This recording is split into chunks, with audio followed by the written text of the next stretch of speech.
All right, we're here with John McAfee. John, thanks for taking a few minutes. I can see I'm getting up in the wall of utter blackness. Thank you very much. You sound like you're identical by sight. Would you say that's a metaphor for American politics in 2016? That's a very bright comment. Yes, absolutely. That is exactly the perfect metaphor. I want to use that in my next speech. Please do. Please do. The state of the Libertarian Party, you chose them. What drew you to that group of people as opposed to some of the other more established, if you will, parties with more dominance? Well, it took a lot of time to actually draw me. I started with the Cyber Party, which I formed, because I believe that the greatest threat facing America today is cyber warfare, which we are engaged in with China, even though no one wants to admit it. But I chose the Libertarian Party because I really have always been a libertarian at heart. And the reason that I resisted the first overtures from the party is because there's not a single word in the Libertarian platform about cybersecurity or cyber anything. And it seemed like a ridiculous thing for me to do since that was really the foundation of my platform, the cyber party. So I kept getting calls, and finally this gentleman called me from Florida who said, listen, in any transaction, both sides have to benefit. Now, we've been talking about ballot access to you, but what you can bring to us is the thing that we absolutely lack, which is cybersecurity. Okay. Right. Okay, I'll do it. Then I flew out to Nevada. I met with Bernadino, who is very outspoken and well-spoken libertarian. And at the end of the day, I agreed to join the party.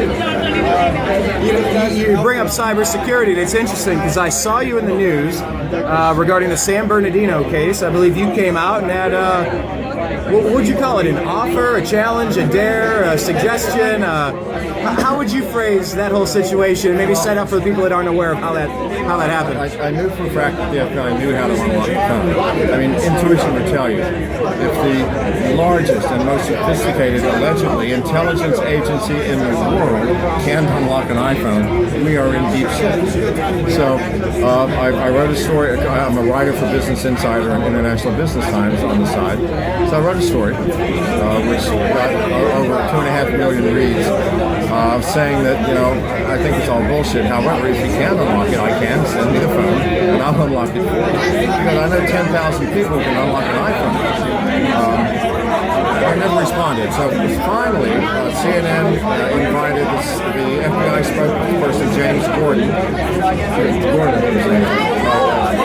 and myself to a debate on CNN. And so we had this very lively debate. And at the end of the debate, he said, well, maybe then we can work together, which we did not. They still didn't call it. But as you know, last week, just this week, the FBI dropped its demand on Apple, saying, well, we found a way that we can unlock it. The way they found was with a company they had a contract with since 2013. So they were lying the whole time. Now that's the Israeli firm? Is that correct? Celebrate, yes. Okay. So they'd had that contract since 2013, so they knew how to do it. They just wanted a master key into Apple so that they could bang on Google's door and says, now we got to have one for Android. And once they had to press it with Apple, it would be game over.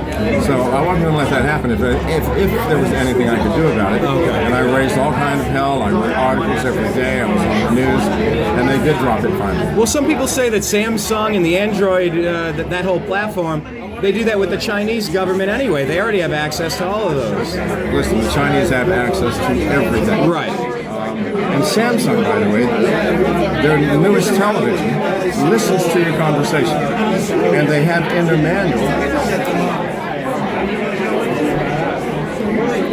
a little paragraph saying, please do not have private conversations in front of this TV because we are recording everything and sending information to third parties. Now, this is the world that we're living in. Purchase Big Brother. Big Brother isn't imposed on us, we're actually purchasing it. We are purchasing it. It's incredible. Unfortunately, it's being enacted by our own government. They're the ones who are invading our private lives. China and Russia and Iran, they're more interested in what the government's doing. okay, that's fine, that sounds fair. Our government wants us to unveil our lives because they want to protect us. And they say, we have to invade your privacy to the ultimate degree so that we can assure you that you are not the enemy. We are protecting you from. Think about it. That is the insanity to which we have reached. It's unbelievable. Some people would make a religious jump in logic with that line of thought that organized religions do some similar things. We're here to protect you, and therefore we're going to impose all these regulations and rules upon you. You choose that. You choose that. With religion, you get to choose religion. Unless you're born into it, which is kind of an implied choice of your family. That's a different thing than a government which we have created to serve us, not to tell us what to do, not to break into our lives, but to serve us. Right. That concept has been lost. Governments now want power and control. Our mother and our father and our boss all rolled into one. Tell us what we can and cannot do, what is good for us and not good for us, what chemical substances we may ingest and those which we may not. Right. No, I didn't sign up for that. I didn't knock on the door and say, can I enter? No, it invaded my life. So until the Catholic Church or the Protestant Church or the Muslims or somebody break into my house and force me to do these things which they consider right, that's not my problem. Well, in a lot of Islamic countries, the government is the religion, and it does start to blur the line a little bit. We're not living in an Islamic country. We're living in a country supposedly free, a country where human individual liberty is of prime importance. Well, that seems to have been gone. It's not with us now. Well, it's funny because back to the San Bernardino thing for a second. When that story broke, I kind of had a hunch it was you that was the one that... No. I'm the last person in the world, the FBI. I have been the FBI and the NSA's biggest critic from the time I was born. And that has never changed. So back to the rest of the race. We talked about how you got into the Libertarian Party, into that category. How do you find the process so far? It's a pretty surreal experience to run for president, I would imagine. What's been the most surprising thing for it? I'd say that probably the most surreal thing is running for president in the Libertarian Party. Because the Libertarian Party is unlike anything I had imagined before. It's composed of every conceivable type of personality. From the radical fundamentalist to every word has to be correct and every bylaw has to be followed, to the anarchists who don't want any government at all. Just let us live in trees or whatever, that's fine, I'm not arguing with it. To everything in between. And how to get this party all in to coalesce under one vision. I'm sorry? To coalesce under one vision, it seems tricky, yeah. Now that's something I'm struggling with.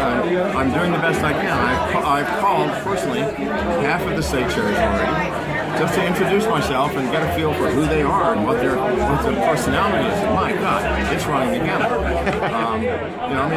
I think if you called the average Republican, you would know exactly what you're getting, but you have no clue. Whoever picks up that phone when I'm calling, I don't have any idea. Whether it's a transhumanist or an anarchist or God knows what. But I'm working on it, and I'm doing the best that I can to try to find common ground among all the libertarians. Where it should be simple. Common ground is we don't hit one another. We don't take each other's stuff. We honor our contracts. Let's get real. And we all believe the same thing about government. It's too big, unwieldy, and it's overbearing, and gone way beyond the bounds of its original charter. So you would think that, great, we're all together. Well, then, it's because we're looking at the small things, and apparently there's never been a leader that says, this is where we're going, and this is how we're going to get there, so everybody get in the fucking car now, because we're late, and we're late. This year is the greatest opportunity for the Libertarian Party and the Libertarian movement